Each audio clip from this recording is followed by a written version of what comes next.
Welcome to America's Hat, a united North America.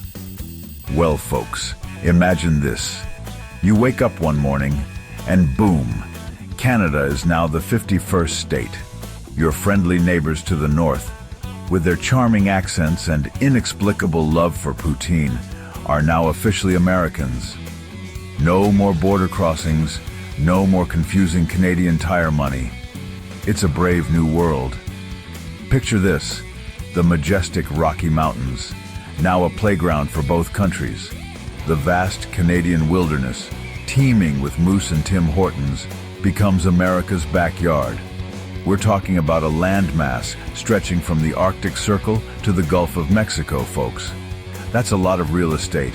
Think of the possibilities. A pipeline from the oil sands straight to Texas. Hockey becomes America's new pastime.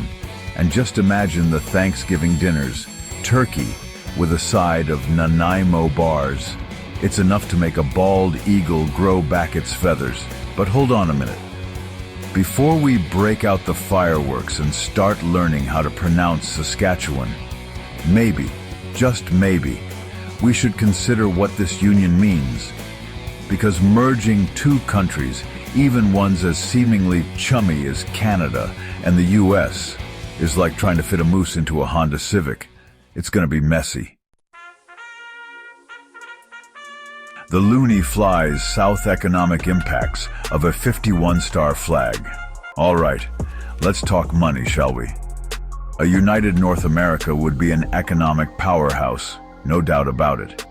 Canada, with its abundance of natural resources, oil, lumber, maple syrup, the good stuff, would give the US economy a serious shot in the arm.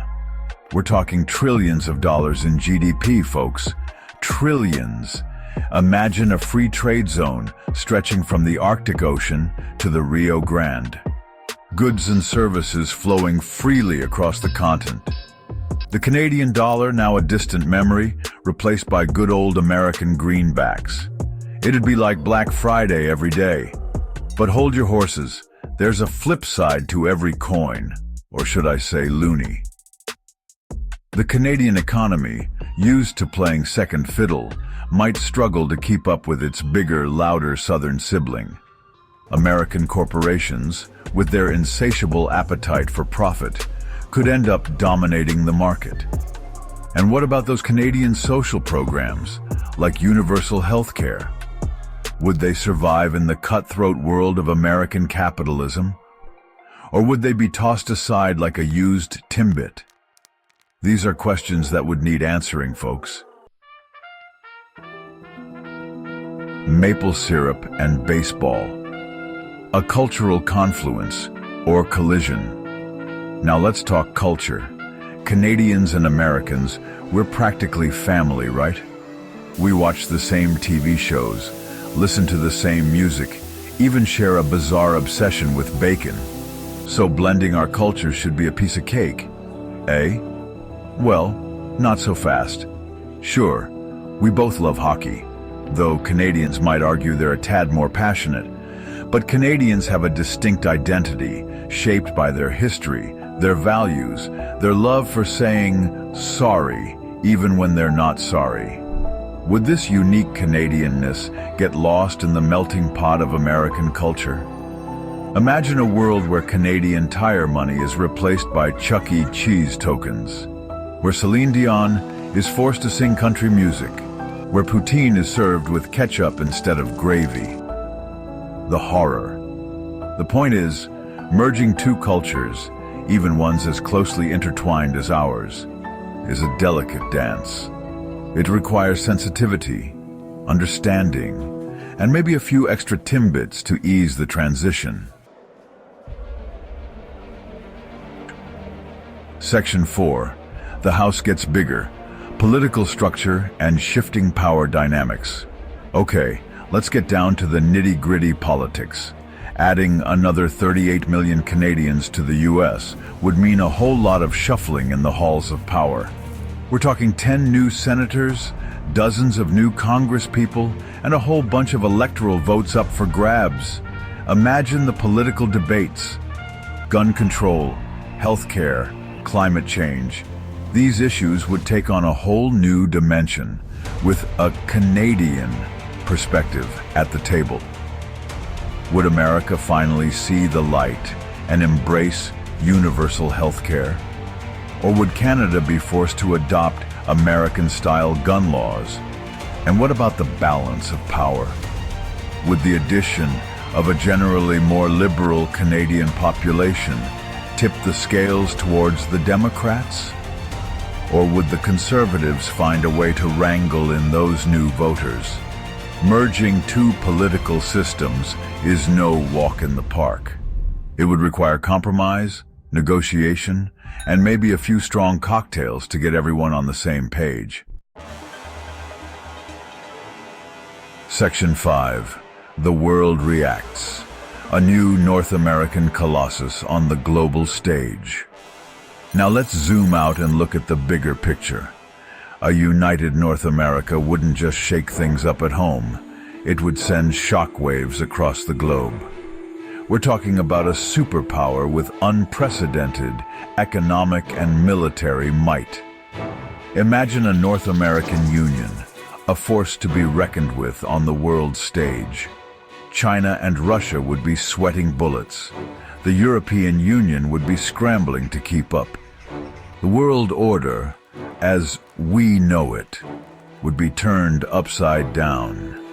But with great power comes great responsibility. Thanks, Uncle Ben. Would a united North America use its newfound clout for good? Would it promote democracy, human rights, and free trade around the world? Or would it become an isolationist bully, throwing its weight around and flexing its military muscle?